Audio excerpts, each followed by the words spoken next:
Good morning. I'm Lee Hamilton, and I'm the president of the Woodrow Wilson International Center for Scholars. And it's my pleasure to welcome each of you here this morning for the Directors Forum with His Excellency, the Honorable President Paul Kagame of Rwanda. Let me acknowledge Ambassador Nasanga, who is here, the Rwandan ambassador to the United States, also Ambassador Kamanzi, the Rwandan ambassador to the United Nations.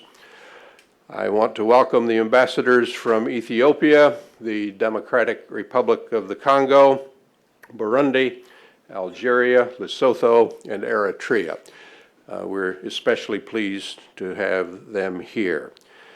I want to acknowledge with appreciation the co-sponsors of today's program, the Wilson Center's Africa Program and Conflict Prevention Project, the United States Institute for Peace, and the Council on Foreign Relations. All of us in these groups are dedicated to shining more light on the critical issues within Africa and the U.S.-African relationship. Here at the Wilson Center, under the extraordinary leadership of Director Howard Wolpe, the Africa program has brought together policymakers, scholars, journalists, and business leaders to advance the dialogue on Africa, both in Washington and around the world. Over the last several weeks, the Africa program has been a co-sponsor of Remembering Rwanda, a series of events commemorating the 10th anniversary of the Rwanda genocide. All of us have the responsibility to look back and to understand and to learn lessons from this horrific experience. Our hope is to build a record that both honors the genocide's victims and survivors, while gaining an understanding of how future atrocities might be avoided. President Kagame's reflections will be vital to this task. Let me turn now to Howard Wolpe, who will introduce President Kagame. Howard.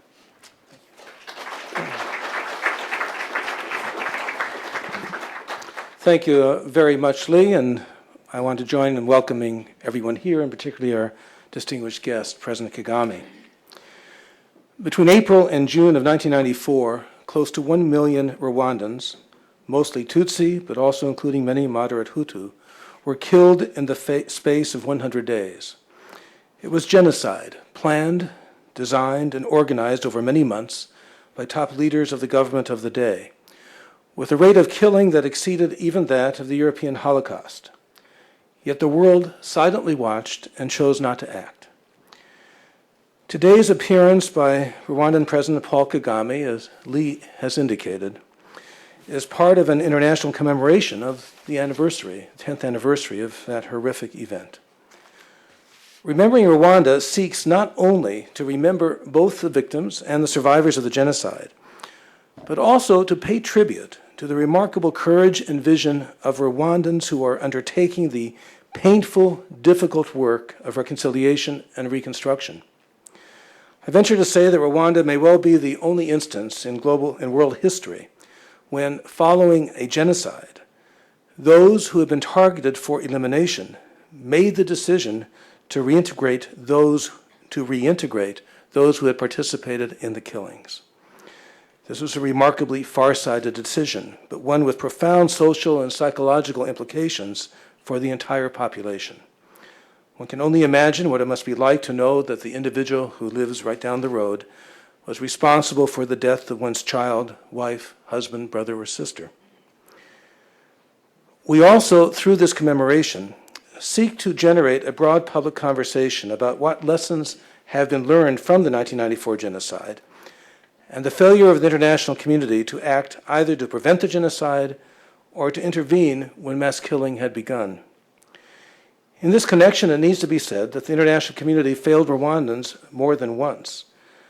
Not only did the United Nations fail to act at the time of the genocide, but subsequently it permitted UNHCR refugee camps in the former Zaire to be transformed into bases from which the genocidaires continue to launch attacks into Rwanda. These failures ultimately resulted not only in the Rwandan genocide, but also in a violent regional conflict on Congolese soil that in the end involved 8 African states and millions of additional deaths and untold human misery for the Congolese people. Today, we will hear the personal reflections of the President of Rwanda, His Excellency Paul Kagame, on the 10th anniversary of the Rwandan genocide. Born in 1957, Paul Kagame spent 30 years of his life as a refugee in Uganda, the consequence of growing anti-Tutsi violence in Rwanda in the years just prior to independence. While in Rwanda, he joined Yoweri Museveni's National Resistance Army and played an important role in Museveni's coming to power in Uganda. In October 1990, Paul Kagame returned to Rwanda, this time as military commander of the Rwandan Patriotic Front that sought the overthrow of the Habyarimana regime and to establish the right of Rwandan refugees to return to their homeland. Eventually, negotiations led to agreement on a new democratic constitution and to the signing of a peace agreement between the RPF and the Rwandan government.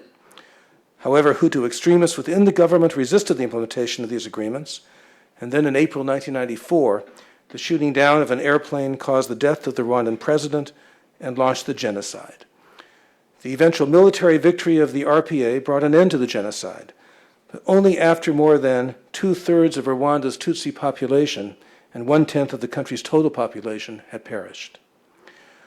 With the RPF's coming to power, Paul Kagame assumed the roles of Vice President and Minister of Defense. On April 17th of the year 2000, Paul Kagame was elected President of the Republic of Rwanda by the Transitional National Assembly. And then in August of last year, his presidential mandate was renewed, this time as a result of the first national elections in Rwanda since the genocide. President Kagame also serves as the first Vice President of the Africa Union. Following his remarks today, you'll be pleased to receive questions from the audience. It is my privilege to introduce His Excellency, the President of Rwanda, Paul Kagame.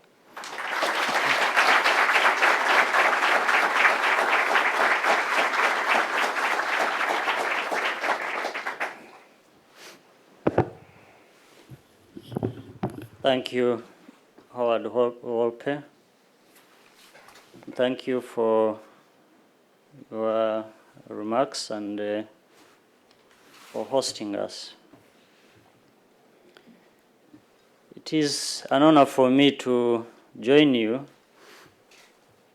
at this distinguished institution and take part in this event jointly sponsored by the Woodrow Wilson International Center for Scholars, the Council on Foreign Relations, and the United States Institute of Peace.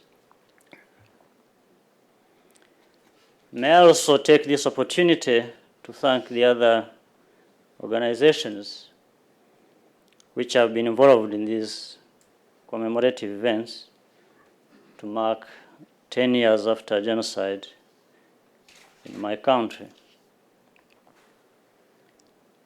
I am informed that Woodrow Wilson International Center for Scholars engages in dialogues and discussions on important public policy challenges with the ultimate aim of fostering better understanding and better policy.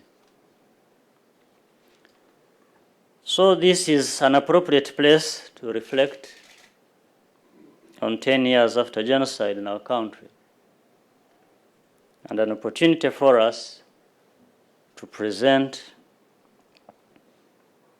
our way forward in the next 10 years and beyond. Distinguished ladies and gentlemen, we cannot begin to understand genocide and its aftermath in Rwanda unless we understand the context and the facts that have shaped us Rwandans for over 5 centuries. Allow me, therefore, to give you a little bit of background information that highlights the salient aspects of the major events that have had a tremendous influence on who we are today. Let me say at the outset that the three groups constituting Rwandan society were not distinct tribes, as has been suggested by a number of scholars. These people lived on the same hills, they have always intermarried, and they share the same culture, including the language. This cohesion was disrupted by the colonial policy of divide and rule. Subsequent governments in the post-colonial era chose not to address this problem.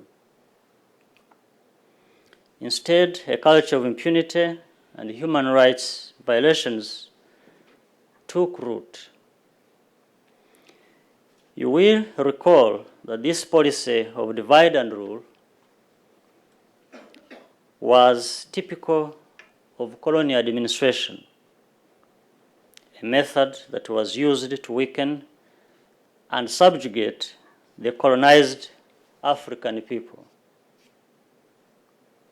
I would like to point out at this juncture that although we blame the colonialists for sowing the seeds of hate and for spreading the ideology that entrenched division and differences among Africans, we cannot blame them for all the ills that continue to afflict the African continent.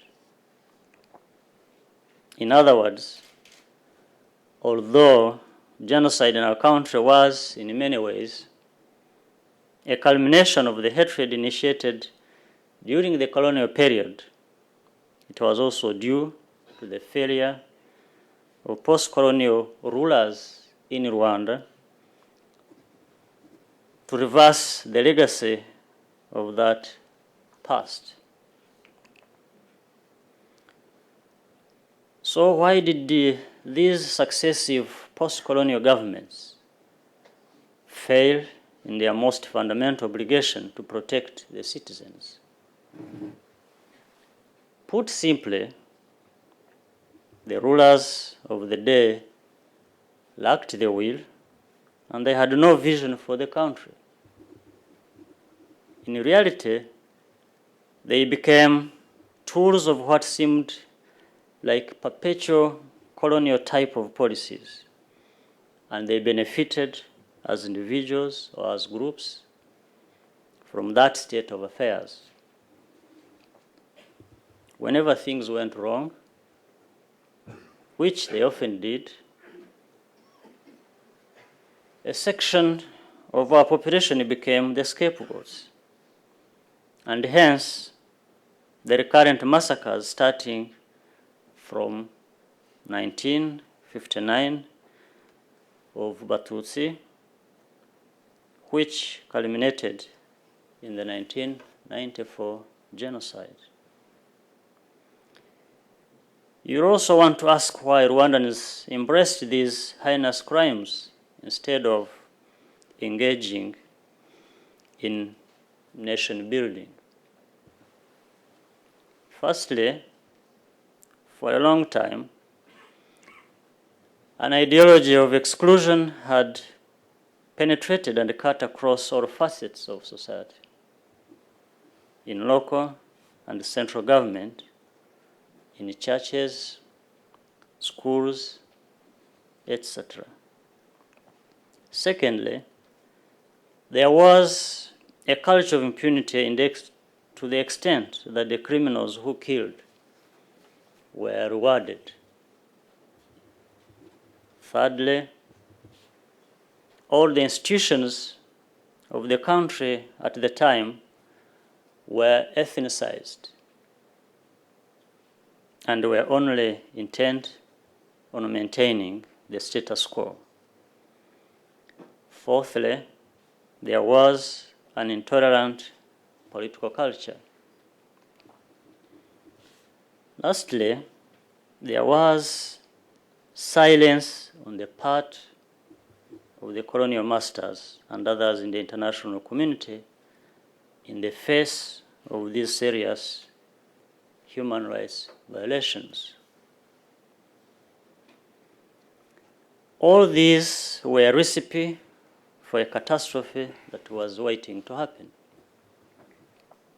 It is no surprise, therefore, that genocide happened when it did.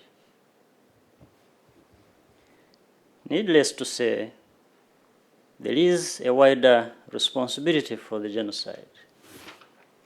I mentioned first the responsibility of we Rwandans ourselves. Besides the poisoned colonial legacy I mentioned a few moments ago, there was the failure of the international community to prevent the genocide and to stop it once it was underway. You will agree with me that the world had the means and the resources to act, but lacked the will to do so, despite the solemn refrain, "Never again after the Holocaust." Distinguished ladies and gentlemen, with hindsight, it is easy to apportion blame, but we have learned a lesson that we cannot dwell on that. Cynics say that for now, at least, the injustices in the way the international system is governed will continue to exist. Neither can we erase the geopolitical interests of powerful nations willing to sacrifice the lives of over 1 million people as though they were a mere statistic. What is more pertinent for us is where we go from here and where the world would act, and whether the world would act differently if a similar catastrophe erupted. In the view of that, the commemoration of the 10th anniversary of genocide presents us with an occasion to reflect and to take stock of the modest achievements we have collectively made as a people. It is also an appropriate moment to assess whether we have put in place barriers against a return of that terrible crime. Allow me to describe to you the challenges that we faced in the immediate aftermath of genocide and the barriers we have put in place to guard against its possible recurrence in our country. Immediately after genocide, we took a decision to set up a transitional government of national unity made up of a coalition of political parties which had not participated in the genocide. That government had the exceptional and colossal task of rebuilding a country in utter anarchy.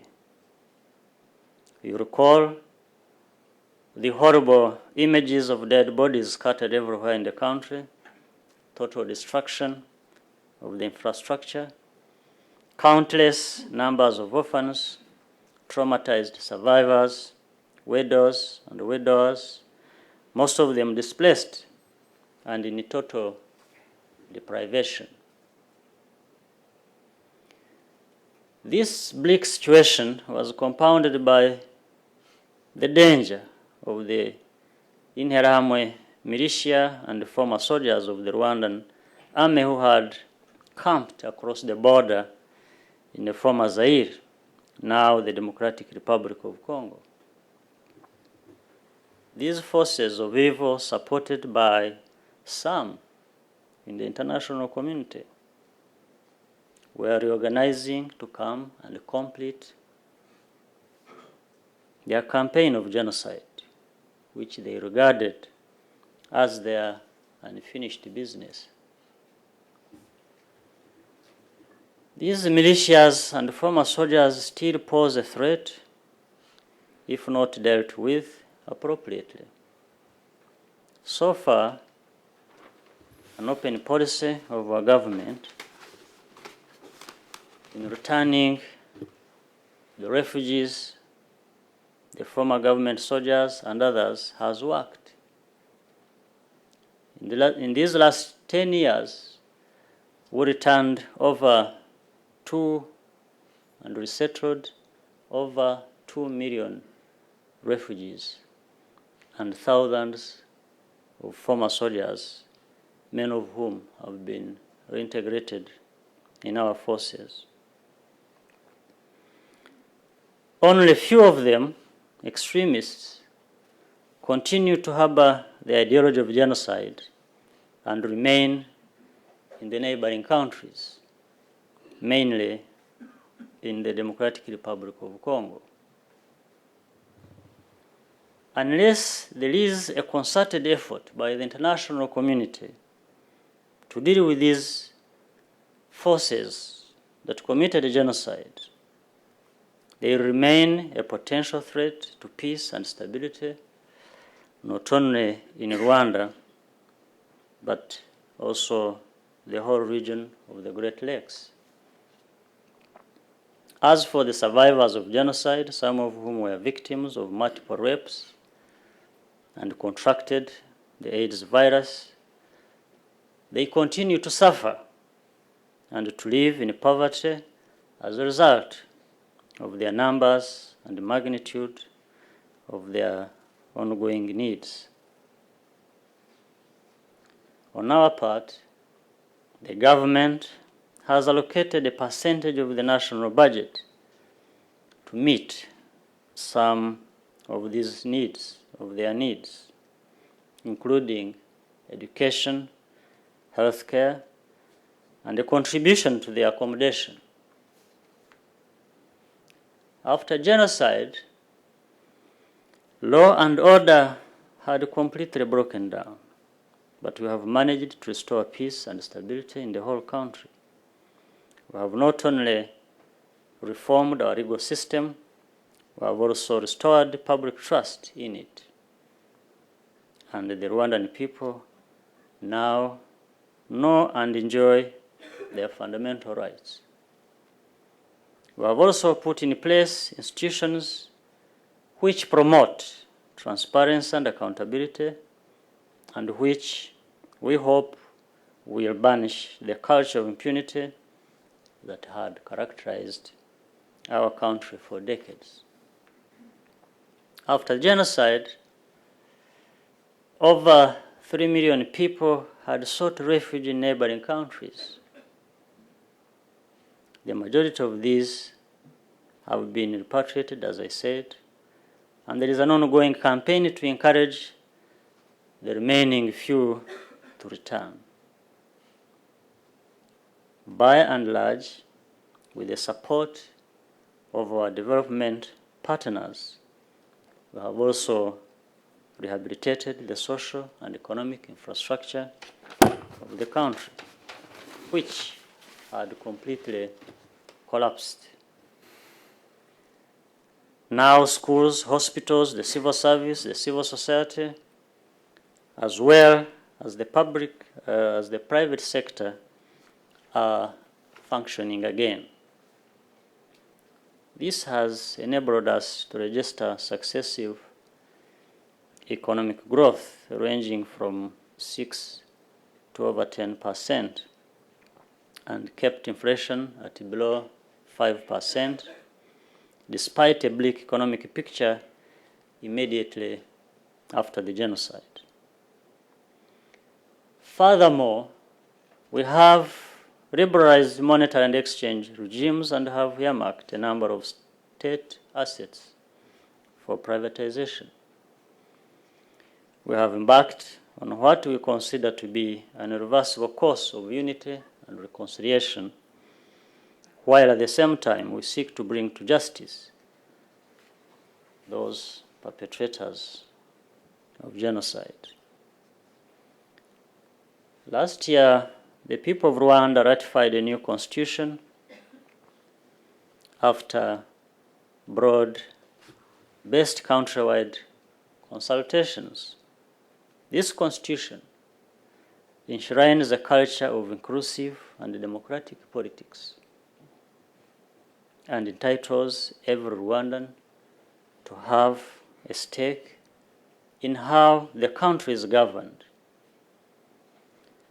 They were given a chance last year to exercise this right when the country saw a president and a parliament elected. Distinguished ladies and gentlemen, my account may sound like a litany of successes, but for sure, immense challenges remain.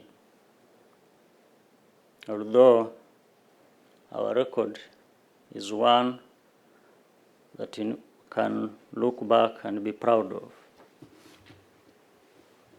Genocide was, in all honesty, a defining moment in the history of our country.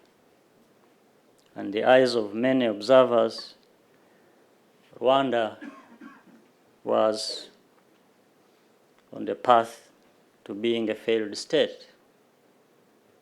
But given the huge sacrifices our people had made, we did not have a choice. We refused to be a failed state. We gave a far-reaching call in action, and our people heard and rallied. Together, we resolved to uplift ourselves from the abyss and to strive to build a new Rwanda, which is peaceful, stable, and fit for all of us. So in the last 10 years, we have tried to be creative. We believe we have taken the right decisions. And in spite of the incredible odds against us, we believe we have laid a foundation, a firm foundation for Rwanda's cultural, social, and economic transformation. We understood from the start that our strategy had to be locally driven if we were going to solve the problems engendered by the scourge of genocide. That is not to say that we can go it alone without the support of our friends and partners. Far from that. HIV/AIDS still remains a very serious problem in Rwanda, especially for women who were raped during the genocide. The debt burden is still heavy on us. In my humble view, Rwanda is a special case and deserves special consideration. Obligations under international law have not been respected in regard to Rwanda. The case in point is the Carlson report, which was commissioned by the United Nations and which has now been shelved. In conclusion, Let me say, as is often said, that the world has become a global village, sharing common threats of terrorism, weapons of mass destruction, and genocide. Conventional wisdom dictates that we act together in the search for solutions to these global problems and the interest of posterity and all humanity. Indeed, for Americans with the memory of September 11th still vivid in your minds, you will appreciate the need to act together and act resolutely so that we create a new world order. A new world order with a more just international system that has the will to act to stop deadly crises such as terrorism, weapons of mass destruction. There are others like poverty and genocide.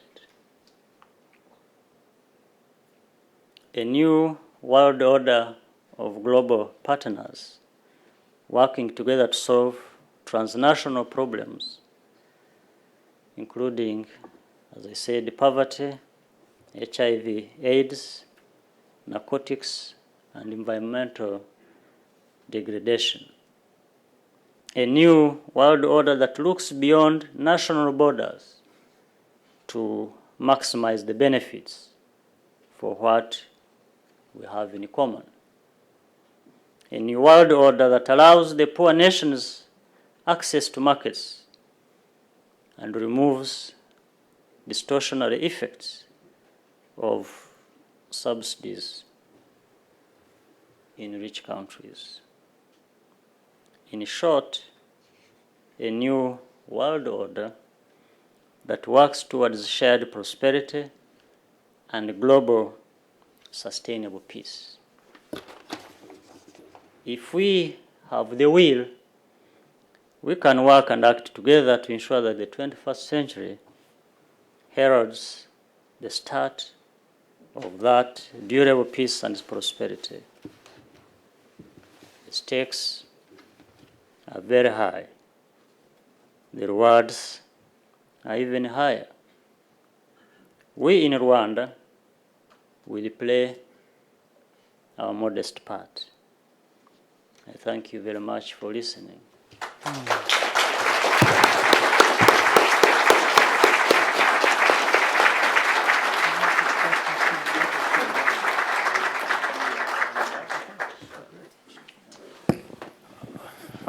President will be pleased now to receive your questions. We would ask that you please identify yourself and keep your question to a brief question.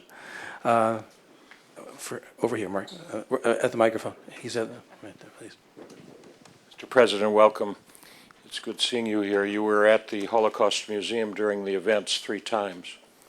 I took you through as the founding vice chairman. Your colleagues were at the press club 5 times that I hosted. The Washington Post was there for 20 seconds and left during the events. Is there any way for you to reflect backward on what we might have done, what could have been done to open these doors, to open hearts, to try to stop the killing while it was going on? Well, we did learn a number of things, especially histories of people who have been targeted, like a section of Rwandese was targeted. And we also did learn from the very need and requirement to keep memory of those who lose their lives in such situations, which also strengthens the desire of people to do better and prevent, or at least stop, such occurrences again where many lives are lost. So it was helpful, and sharing of ideas and views and experiences was a reinforcement to our earlier convictions and a reinforcement of our feelings that the world needs to work together, because these occurrences are not to take place only in one area, they can take place anywhere in the world. And I thank you for reminding me all of that, and for availing yourself and your other colleagues whenever we're around to be able to learn from them. Thank you. Thank you. And what I'll do is take a few questions and then package them at a time. Hattie? Thank you very much. My name's Hattie Babbitt. I'm the Senior Vice President of Hunt Alternatives and a former Woodrow Wilson Center Scholar. Mr. President, you listed what you called a litany of successes in the face of the many challenges Rwanda has. You omitted talking about one of the very important successes, and that is the extraordinary inclusion of women's participation in post-genocide governance in Rwanda.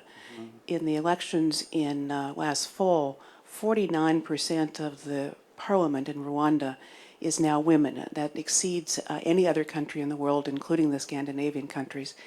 And I wonder if you could talk a little bit about how that happened and why you think women's participation is important in the Rwandan situation and perhaps more broadly.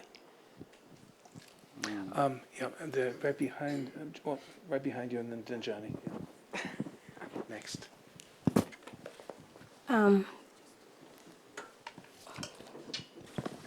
Thank you so much, Mr. President. My name is Justine from American University Law School, and I want to congratulate you for your recent constitutional presidential term.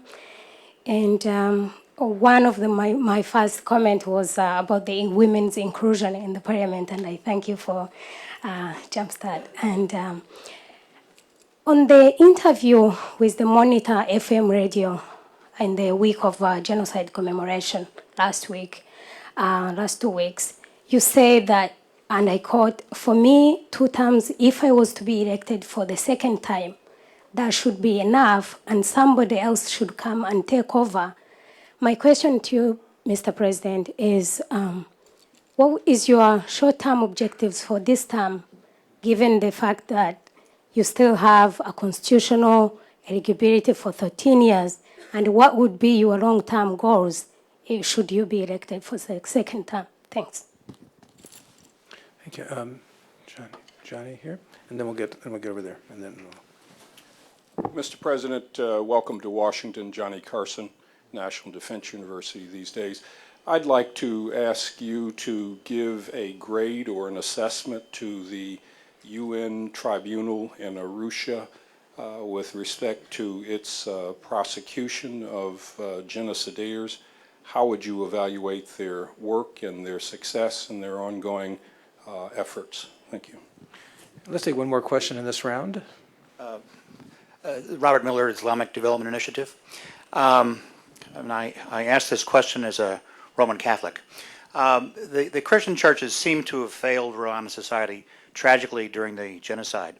Would you comment upon the role of the Islamic community in Rwanda during that time, and also the kind of role that they're playing in the resurgence of society now? Thank you.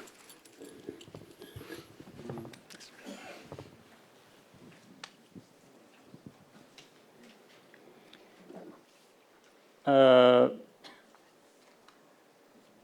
the first question or comment about women, yes, thank you for reminding me that. I didn't mention it, unfortunately, maybe because we have started taking it for granted.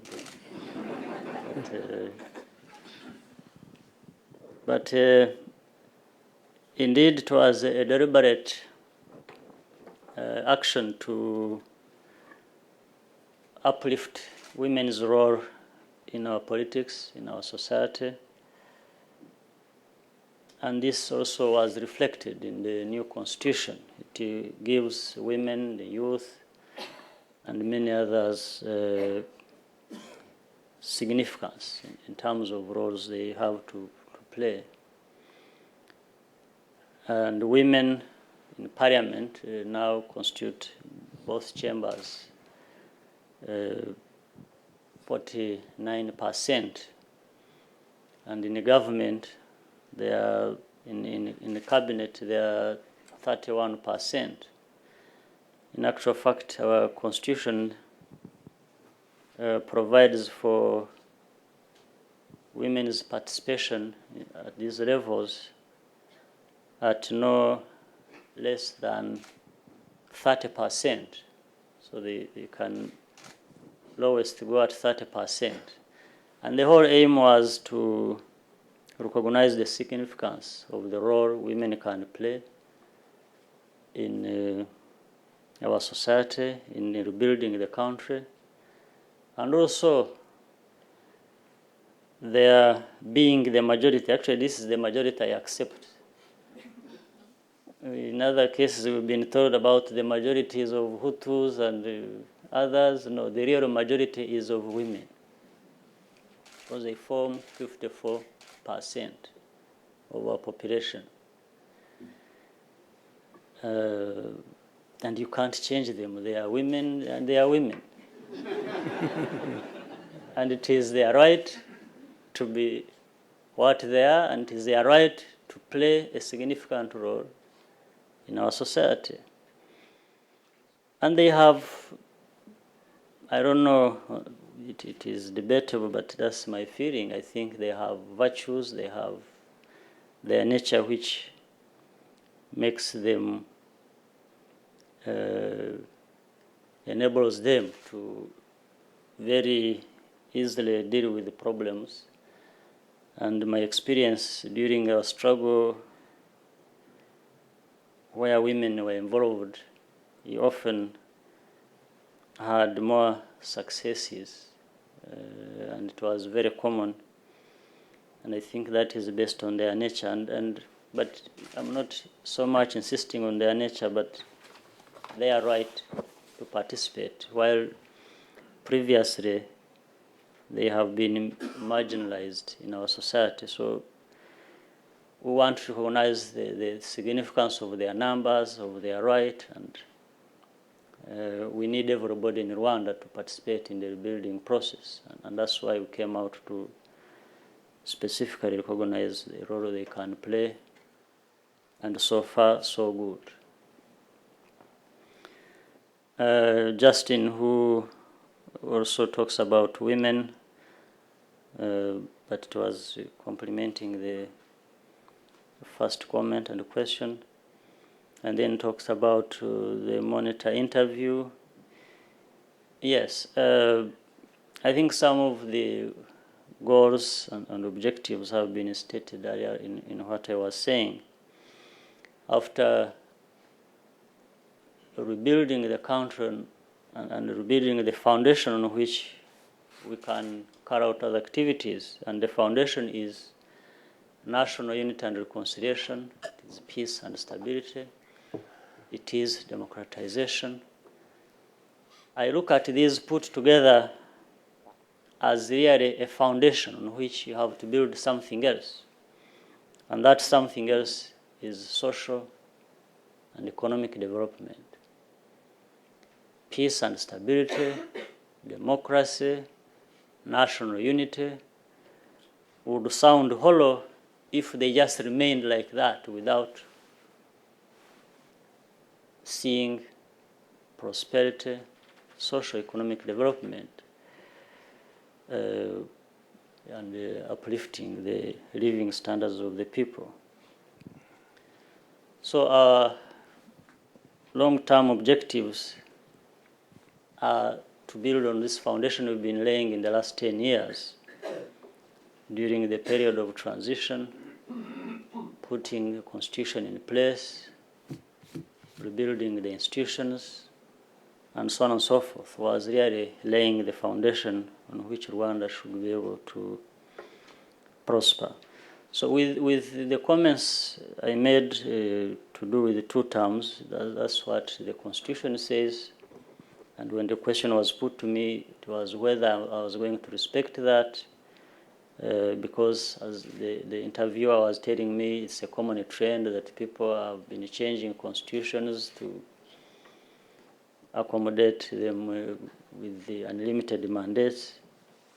Well, I gave them my position, and I could not go beyond that. Maybe I will be proven wrong or right, or I will be found to be honest or dishonest after I have served as the Constitution allows me. And I gave him my present position and what I see my position being in the future. But I knew he could have easily said, well, they all start like that. They always say that when... So that's how I had to tell him then to wait until I turn out to be like others he was referring to. But I have strong convictions that I will stay the course and respect my own principles, but more importantly, respect the Constitution. So, Ambassador Carlson, ICTR, in the first place, was important.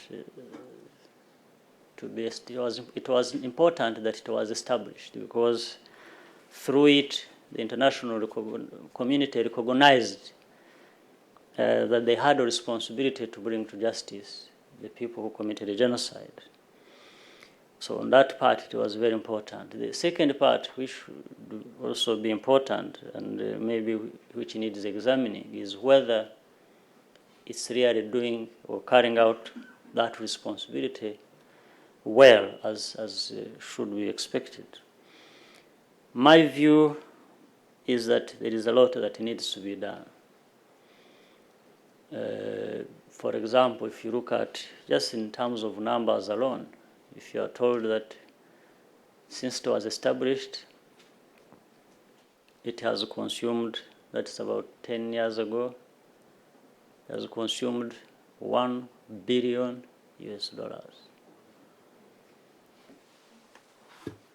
And then there have been about 20 or so convictions, and maybe there are other 30 or so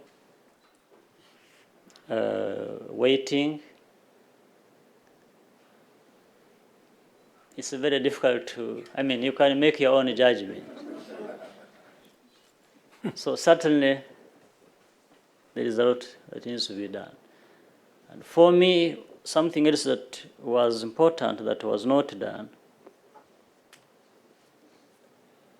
right from the beginning when it was being established, this tribunal should have carried out its activities where the crime took place, and that is in Rwanda.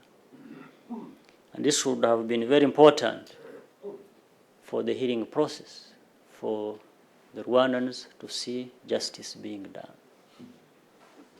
We still make that demand that maybe it's not too late. There is need to have these trials carried out by the International Criminal Tribunal for Rwanda, but in Rwanda. This would have made more sense. I do not see why it has to be sitting outside Rwanda. I don't see the good reason for it.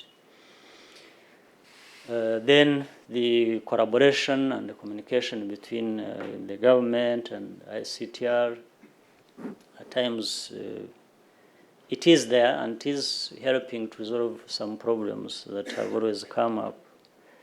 And there are all sorts of grievances by the witnesses, by the government, and we have always been able to communicate those grievances to ICTR or through United Nations. So there is a lot that needs to be done. That is a summary of the answer. The Roman Catholic having failed and comments on Islam and so on. I think everybody, every section, every level of our society really did fail. The religious people failed, the state failed, the individuals failed. That's why there was a genocide. And I'm told the majority of Rwandese are believers. They believe in different faiths. They believe in Catholicism, others in Islam, others in... And others believed in the government of the day. They had their faith in the government. But for a genocide to have taken place, it's because all of them failed. But this does not mean they are not important and we should look to them as institutions we should build on to change the situation. I think using different denominations of our region in Rwanda and different levels of our society, we should be able to overcome these difficulties. And Islam is one of those. Certainly, maybe, if I may say, Islam did not, as a religion, or as the people belonging to that religion, cannot be said to have played part in the genocide. For some reason, I haven't found out. Islam has, however, a small percentage of our population, but still the manner in which they conducted themselves was quite commendable, and also now using that to see if they cannot play more role this time in the rebuilding of the country. Can you go ahead? Thank you. Further questions? Where's the mics? How in the middle? Two people in the middle here, and then over here on the left. Thank you. My name is Kelly Fish of American University. You mentioned briefly the challenges the country is facing in its fight against HIV/AIDS. I know that there's still a great social stigma attached to the disease, and especially for women who are infected by rape. Could you please speak to the strategies that your government has undertaken to address these issues? Thank you. Let me just add a footnote to that question, Mr. President. There are some articles have been written recently expressing concern that in the antiretroviral distribution that USAID and other donors are developing in collaboration with the government, that there is no explicit reference to the women specifically impacted by AIDS as a result of the genocide as being one of the target groups. That may be something that was assumed and therefore did not appear, but it's caused some anxiety in terms of the targeting of the populations to receive the retroviral treatment. Mm-hmm. Where were the, yeah, right here. I said here, the gentleman in the back first. Right there in the middle, yeah. I'm sorry, I didn't see you had the mic. I'm Richard Haig. I'm retired, but I did spend last September and October working in Rwanda for a semi-independent government agency. One thing that I'm concerned about, there seems to be some rewriting of the whole history to put a lot of blame on the colonial power of Belgium. I know you mentioned 500 years of living together, but during that time, as I understand the history, the Tutsis were in fact somewhat of a dominating people, perhaps even had a feudal society there. The king before the Belgians and then even after the Belgians was Tutsi. And I just think we ought to remember while the identity card and the use of that system was bad and something the Belgians did use to the detriment of the country. They started before. Was there by who? Before Who put the cards the there? identity cards were new, but the divisions between the Hutu But and the by Tutsi who? The cards were by who? by the Belgians, By what? by the Belgian colonizations. Yeah, Okay. yeah, I agree. Yes, but my point is they took a system that was there and perhaps corrupted it, but it was there. Thank you. Could you hand the microphone forward, just one right in front of you? Oh yeah. Thank you. My name is Regina Fitzpatrick. I'm currently at the London School of Economics, but I previously served at the ICTR in Arusha. And my question was a follow-up. I'm wondering if you can offer more suggestions for how the international justice can be brought to the people of Rwanda, in addition to perhaps moving the tribunal now to Kigali. It seems to me that this question is increasingly important with the establishment of the ICC, which will be even further removed from the societies that it is allegedly helping. And I'm wondering what more the tribunal can do now for Rwanda and what lessons can be learned, for how to bring this level of international justice to the individuals and the people that it is supposedly for. What more? And then there's Is one your question. question? Jacques, one question. Specifically, what is the question? What more, at this point, given the current constraints, the tribunal can do to bring the justice to the people of Rwanda, and what lessons can be learned from that for the ICC? Okay. Thank you. Jacques. My name is Madud Jok, and I'm a fellow here at the Wilson Center. Thank you, Mr. President. My question is, when Africans blame the international community, they seem to be thinking mainly of the US. While it is okay to acknowledge the role of a big country as a kind of big brother, why is it that African governments don't do something about African problems? We are told that at the Security Council or UN Human Rights Commission, African delegates, rush to the defense of African governments that are obviously violating rights. Thank you.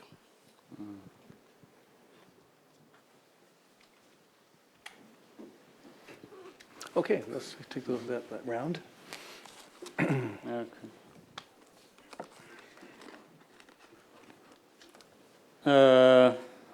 On AIDS,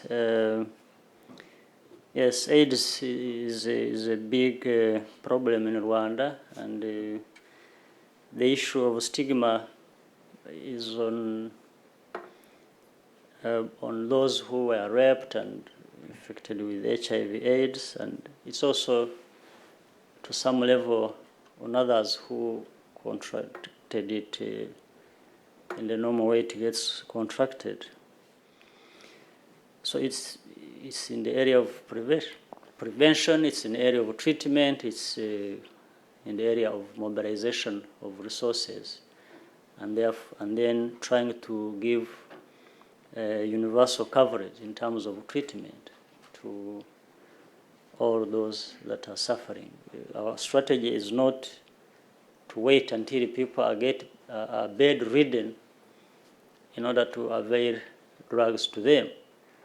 We have been encouraging voluntary counseling and testing, and the response is very good, so people know their status, and then on the basis of knowing their numbers, we are able to avail drugs as and when we get sufficient resources, and we keep increasing the numbers. We are now in several thousands. We are able to give antiretrovirals on a regular basis. So we have the universal coverage, but we're also targeting some of these groups that were specifically targeted. The second question now, rewriting of the history. We are not rewriting the history. This is the history. And we can debate that. certainly I know more about my history than anybody else in this room. And the history, to start with, if I may correct you a little bit, this Rwanda being a feudal society and having had kings, if you know the history of Rwanda, kings could not be any Tutsi. Kings were specifically from a certain clan. And this shows you, this proves to you, before I come to that, and what it meant those few people who couldn't provide the kings were very special. They took themselves to be special and above everybody else, above Tutsis, above Hutus. Probably in the whole population, those people who could provide the king could not even be 0.001%. It was just a family, known. So you cannot, therefore, even if the kings or the monarch got involved in any wrongdoing, what should have been targeted are those people who were causing problems in Rwanda. You couldn't go to uproot the peasants, Tutsis, just because of the wrongs by the monarchy. You uproot the monarchy, not the Tutsis, because Tutsis had nothing to do with the king. They were just servants of the king like the Hutus were. And we had chiefs under the kings. And most of these chiefs were Hutus and Tutsis. But the monarchy had nothing to do with the Tutsis, because they didn't take themselves to be Tutsis. They were above everything according to them, and that's why not anybody would become a king in Rwanda. It was known to be one simple clan, if you know the history of Rwanda. Now, certainly we can't brush aside the blame on the colonialists. And we cannot even justify what the colonialists did in Rwanda. But if you followed me very closely and always, I divide blame into two. One blame is for the Rwandans themselves. The other blame is those who brought to Rwanda their own problems. And instead of resolving the problems that were there, exacerbated them by bringing along their own mistakes. The divide and rule, for those who know the history of Africa, was rampant with the colonialists. This is a fact. Anybody who would deny this would be rewriting history instead. So I think there is no need to be defensive about it. This is a fact of history. We can only forgive that. We can decide to place it where it belongs, but that is a fact. Now, in any case, even if there were different features that created these distinctions among Rwandans, so what? They have existed in other parts of the world, perhaps more distinct anywhere else than in Rwanda. But even if that was the case, did it have to cause a genocide by one group killing the other? Something, if that is what defines the differences in a society, that one group, once it thinks it is stronger than the other or is aggrieved, will descend on the other and kill everybody, certainly that can't be the solution. It is not the solution anywhere else in the world. It can't be the solution in Rwanda. So the problem was politics. And politics based on some of these ideas, mainly actually introduced in Rwanda. in Rwanda, if you know the history of Rwanda, in that over 500 years period, there were many wars fought for different reasons, territories, all sorts of things. But nowhere will you find that those who are fighting would kill women, would kill children. Never. This is something alien. This is something that was introduced in Rwanda by somebody else. And those who introduced it should take the responsibility, not deny it. And it is colonialists. They are the ones who brought the notion that you can fight a war and kill children and target women and target innocent people. Wars that were fought were targeting those who were fighting, never women and children. So these are facts of history. We are not rewriting history. Whoever denies this is trying to rewrite history. Check your books, check everything. But if you, of course, read the books written by colonialists, they will be defensive. Yes. Anyway, Rwandans have proved that they can live together again, and they are trying to do it, and they are succeeding in doing it. They are going back to that history. And we won't allow colonialists to come back. That's one of our conscious decisions we have made. ICTR, well, I don't know really how much I should talk about ICTR. I thought I had covered enough about it. So there must be some rationale. Once these institutions are created, there must be some rationale. What do they intend to serve? How do they want to succeed? Like there was a tribunal set for Sierra Leone, and it was taken to Sierra Leone and has been carrying out trials there.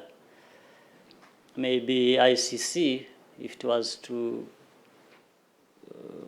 be present in an area where violations of human rights of this kind are taking place, it's better they carry out the activities in the place.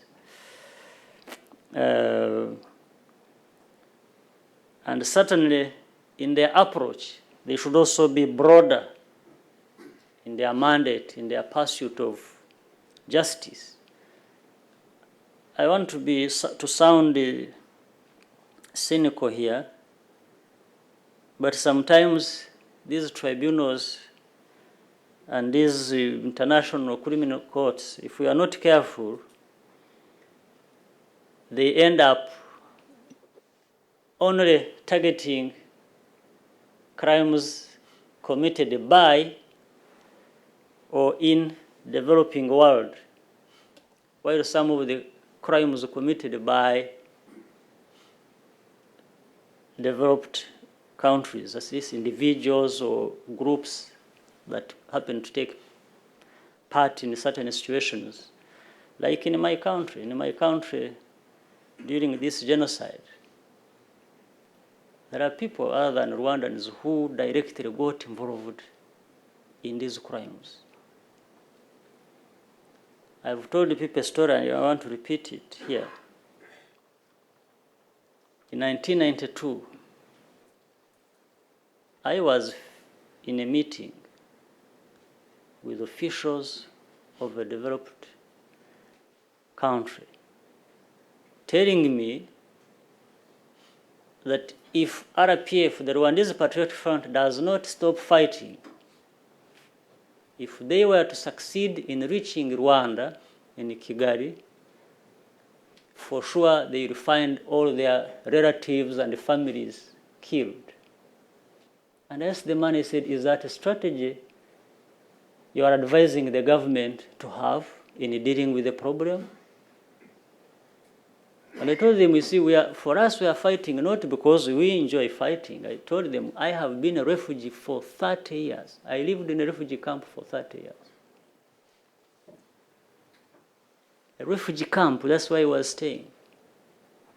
Well, the other day, people stayed in a refugee camp for a few months and the whole world was crying. I was in a refugee camp for 30 years. Yes. Yes, with many others. So, if somebody said, you will be, if you try to go there, and I was going home, Rwanda is my home. It is my home today as it was the other day when I was a refugee.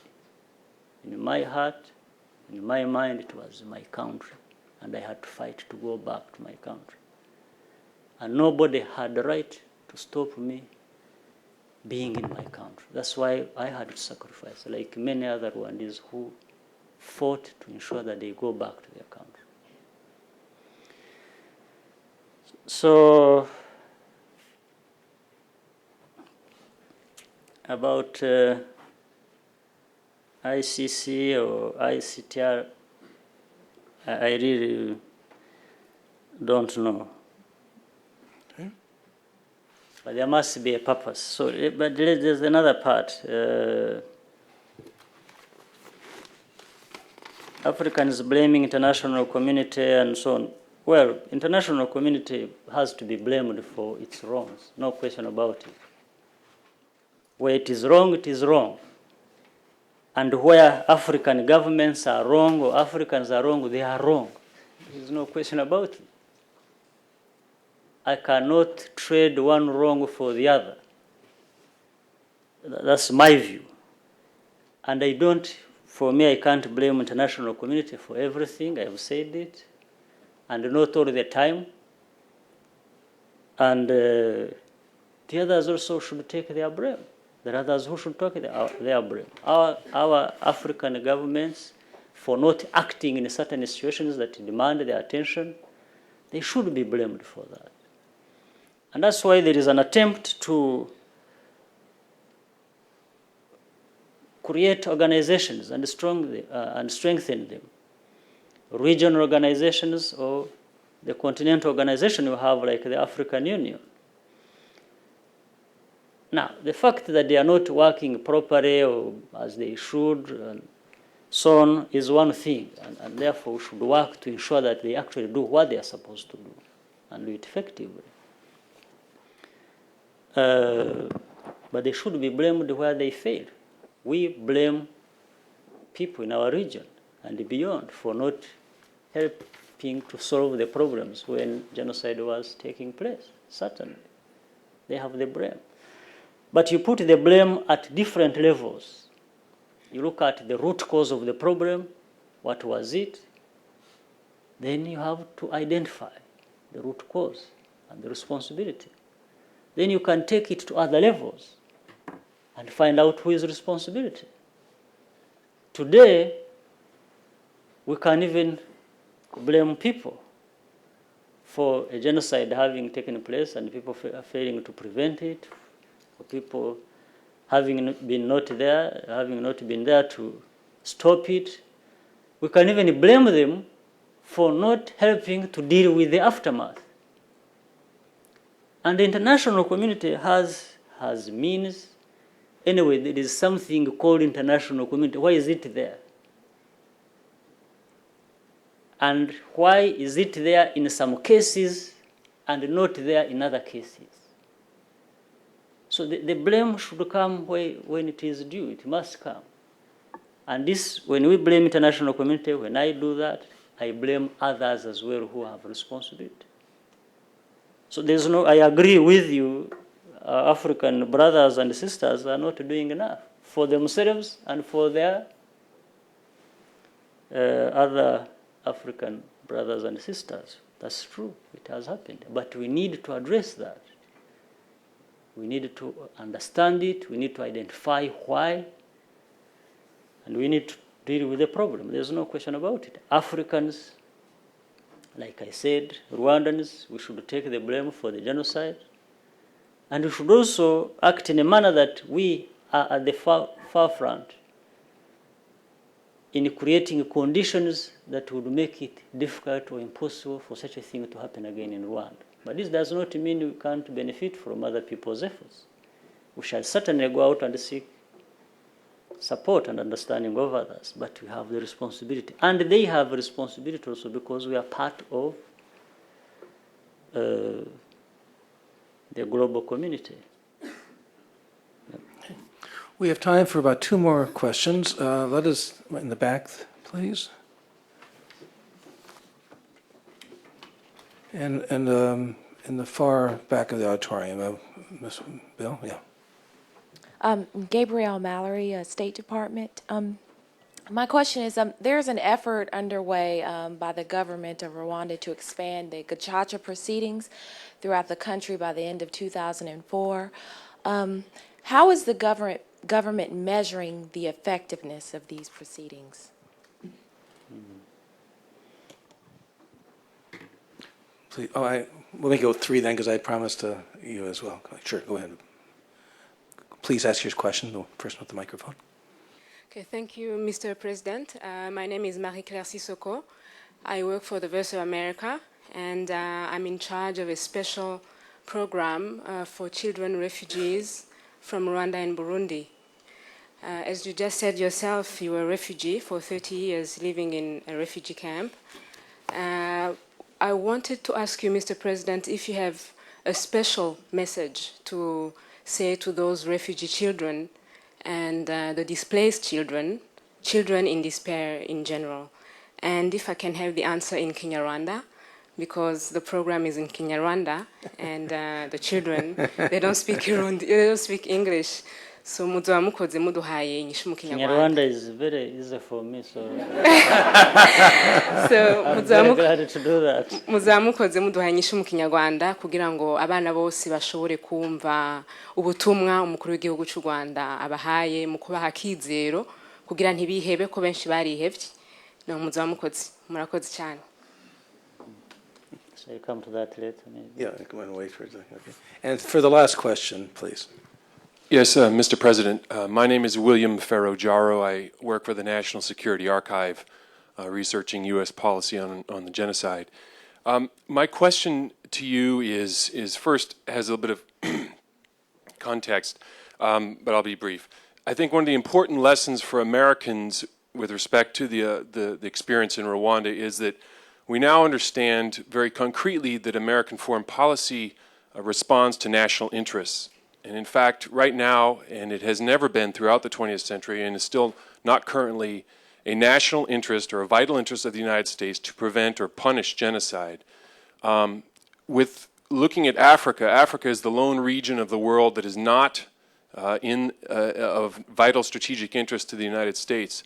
So I'm wondering, in light of that, in light of the experience in Rwanda, looking to the future, how does if you could give your perspective as someone from an African nation, how does a superpower like the United States identify genocide prevention as a national interest and change its kind of paradigm so that it treats these things as not humanitarian issues, but in fact vital to world peace and security? Thank you.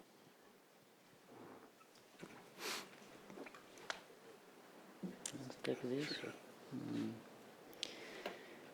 So with the Gacaca, the measure of effectiveness, yes, we are still carrying out education and putting the details in place that are necessary to make it work and work with the optimal results.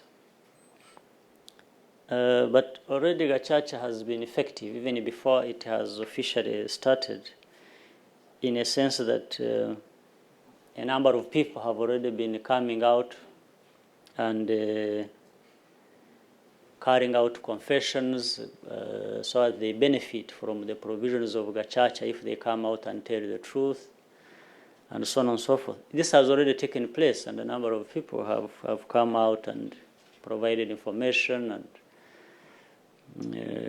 shown remorse and so on and so forth. So that alone is a measure of success and effectiveness. Now, we think when it starts the actual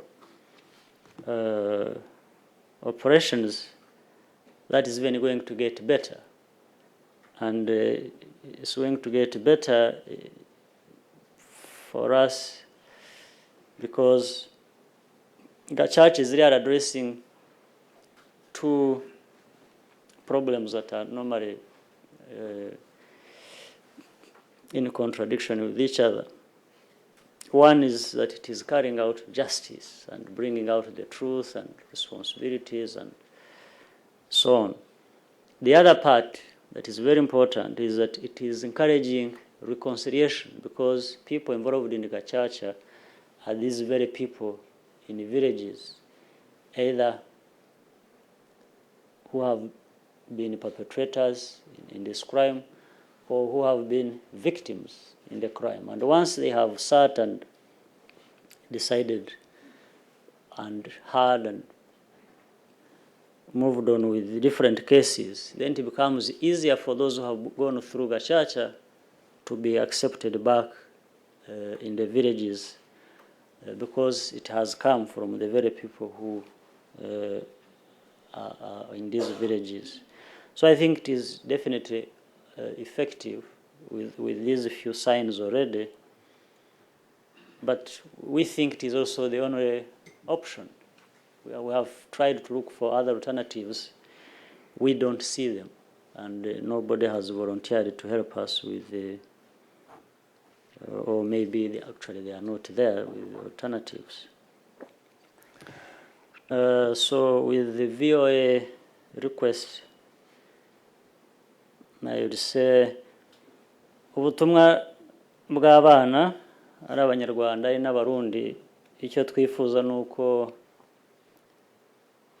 abo bana birazwi ko bo nta cyaha kibariho niyo ababyeyi babo baba barakoze ibyaha, ariko ku bana bo bikwiye kumvikana ko nta cyaha bafite, ahubwo ndetse nabo ubwabo bagakura bumva ko badakwiye no kuzakigira cyangwa se ngo kibitirirwe.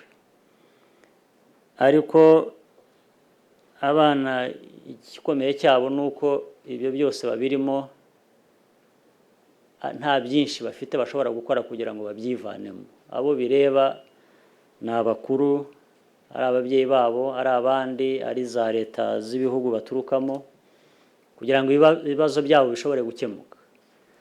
Twe rero mu Rwanda ibyo bibazo turabikemura, niyo mpamvu nigeze kuvuga ko impunzi nyinshi zatashye ubu ziri mu Rwanda hafi zose, ni bakeya cyane basigaye hanze, ubwo nuvuga ko n'abana babo batashye. Kandi iyo bageze mu Rwanda abana tubitaho kuko ubu dutanga ibyangombwa byose ku bana kugira ngo bajye mu mashuri. Abana bose bageze mu myaka yo kujya kwiga mu mashuri turabarihirira ubu hafi bigera ku 100% y'abana bageze mu gihe cyo kujya mu myaka imitoya y'amashuri bose bayajyamo. Tuzakomeza rero kugira ngo duharanire uburenganzira bw'abana, ndetse tukaba tubwira n'abo bana bari hanze ko bakwihangana, ariko cyane cyane tugasaba ababyeyi babo ko bakorohereza abo bana bataha cyangwa se bashaka ubundi buryo ubwo ari bwo bwose bagerageza kugira uruhare mu gukemura ibibazo bituma abo bana baba impunzi, kugira ngo batahe bakure barerwe neza nk'abana uko bakwiye ahandi hose. We'll get the translation on the website at some point. Now, I've been given a very difficult task here, but I think maybe what we can do to help people understand that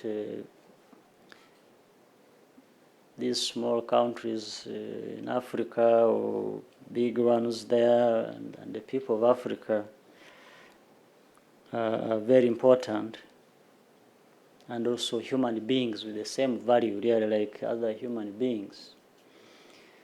I think basically it should also come on the first part, it should come from us ourselves. We must recognize that we have this value, and therefore we should act also in a manner that we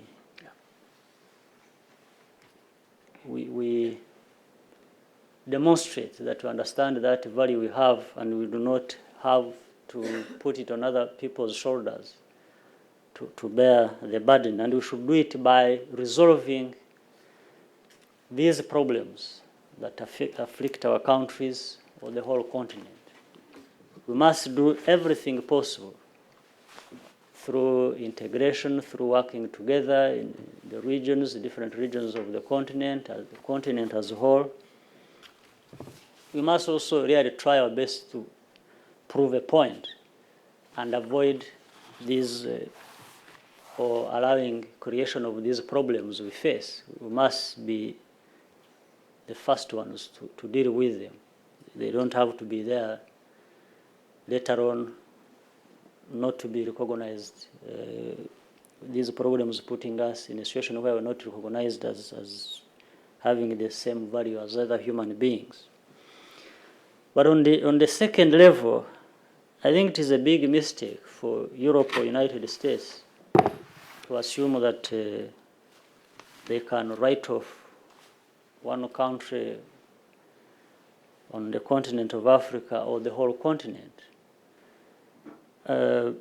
Because and look at that as being of no national or strategic interest.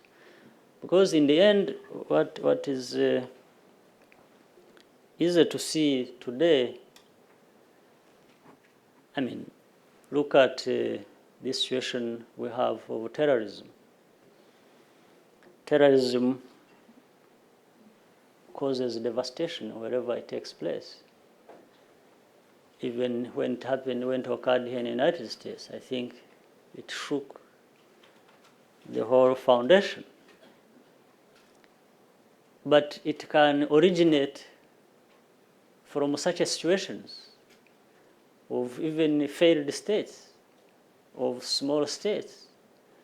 If you allow situations to develop in these countries that turn into breeding ground for such ills, then that is a problem that would be equal to a big mistake if you ignore and allow such situations to develop.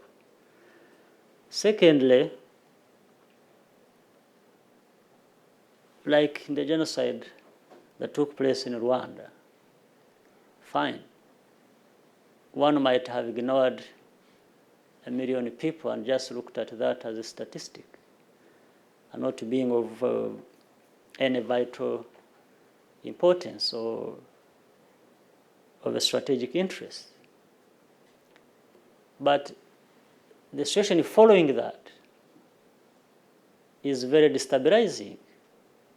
You had millions of refugees going into Congo, and then the same people who ignored all that and let it happen had to rush to feed those who have come as a result of that situation.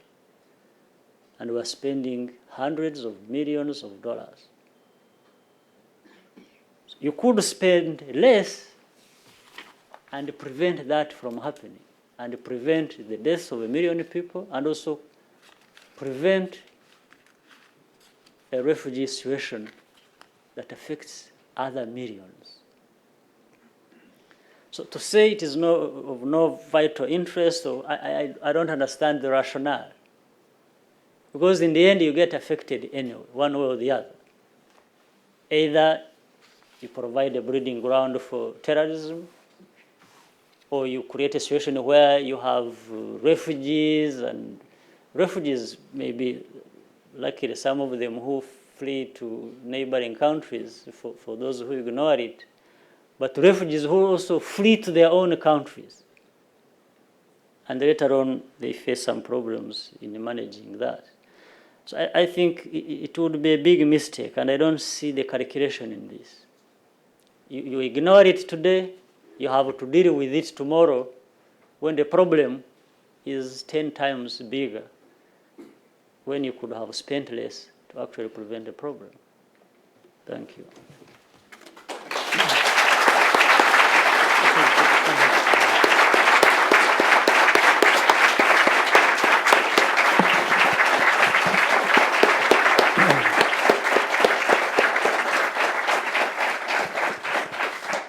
Mr. President, I want to thank you on behalf of the Woodrow Wilson Center and all those that have been participating in this commemorative activity for your presence here today.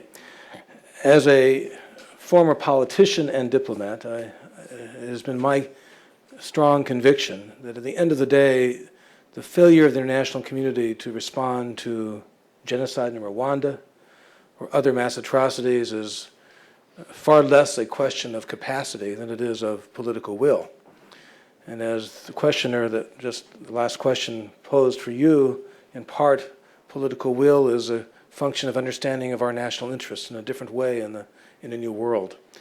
I also think that part of political will is mobilizing constituencies so that leaders who have to make these decisions are not frightened of the constituency response they might get if they take a degree of risk in committing to intervene. The really profound tragedy in Rwanda is that this was a wholly preventable event. Military experts looking at this after the fact have concluded that a very small deployment in a timely way at the onset of the events in Rwanda would have prevented the genocide because of the nature of the command and control structure that guided the entire horrific event. So my hope is that, and I must say I am encouraged, not only by the kinds of response that we've received, and I mean there are 2 overflow rooms today.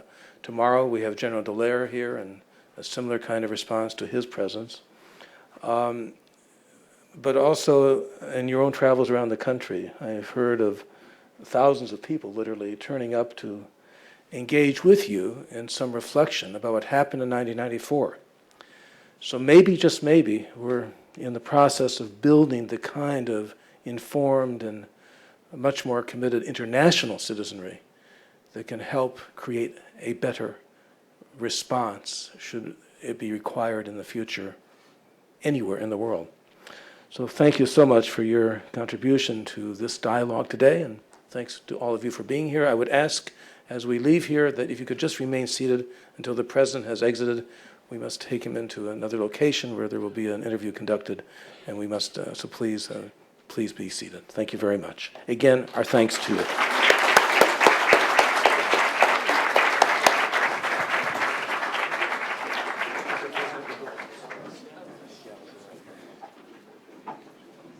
This way. I'm sorry.